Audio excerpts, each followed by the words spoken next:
សម្រាប់កាពិផាវមួយមុខនេះបងប្អូនអត់រើសបន្លែបងប្អូនចូលចិត្តបន្លែណាគឺញ៉ាំមួយបន្លែហ្នឹងទៅធានាថាមួយឆ្ងាញ់ហ្មងឯសម្រាប់គ្រឿងវិញ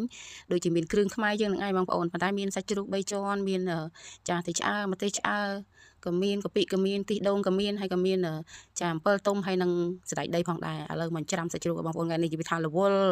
អស់ពីច្រាំហើយបុកឥឡូវមកបុកម្ទេសបើសិនជាបងប្អូនមានម្ទេសក្រៀមអត់អីទេដាក់ម្ទេសក្រៀមម្ទេសហុយយើងហ្នឹងតែដោយសារនេះខ្ញុំអត់មាននេះខ្ញុំបុកម្ទេសក្រហមហ្នឹងហ្មងទៅចាហើយចំណែកទីឆ្អើនេះគឺមុននឹងបុកគឺបងប្អូនយកទៅឆ្អើឲ្យស្រួយសិនណាបើយើងបុកទៅវាឆាប់បត់ល្អចាឥឡូវមកបុកគ្រឿងហើយគ្រឿងនេះគឺនេះខ្ញុំបានដាក់ខ្ទឹមចូលទេដោយសារខ្ទឹមនេះខ្ញុំច្រាំជាមួយខ្ទឹមក្រហមបងប្អូនយើងទុកលីងឥឡូវរួចរាល់ហើយបន្ទាប់ពីបុកគ្រឿងអស់ហើយឥឡូវយើងទៅមើលវិធីធ្វើទាំងអស់គ្នាចាដំបូងឡើយហ្នឹងគឺនេះខ្ញុំដាក់ខ្លាញ់ចាហើយដាក់ខ្ទឹមសខ្ទឹមក្រហមយើងហ្នឹងបំពងទៅបងប្អូនចា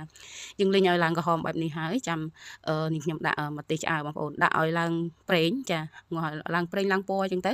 រួចរាល់ហើយចានេះបែបនេះបងប្អូនចាទៅពីឡើងពណ៌បែបនេះហើយគឺដាក់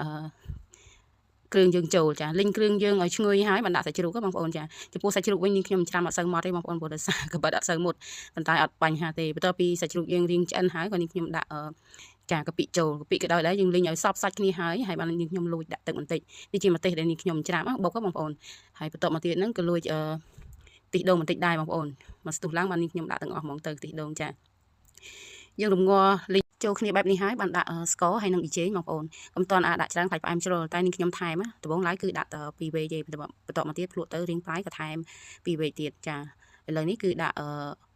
ចានេះចូលហើយគឺតែឆ្អើដែលយើងបានបុកហ្នឹងបន្ទាប់ពីទៅឆ្អើយើងលីងចូលគ្នាឲ្យសព្វសាច់អស់ហើយគឺដាក់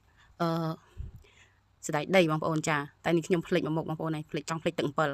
ឡូវដាក់ស្រោចទឹកអំពិលហើយយើងលីងចូលមើលឲ្យសព្វសាច់ឲ្យស្ងួតទឹកបែបនេះគឺយើងអាចដួសមកញ៉ាំបានហើយយើងដួសញ៉ាំខ្លះទៅហើយរក្សាទុកនៅក្នុងទូហើយពេលបងប្អូនចង់ញ៉ាំគឺយើងយកលព្រាថ្មីដួសកុំយកលព្រាដែលយើងញ៉ាំឲ្យហើយទៅដួសប្រយ័ត្នផ្សិតឥឡូវរួចរាល់ហើយអរគុណច្រើនបងប្អូន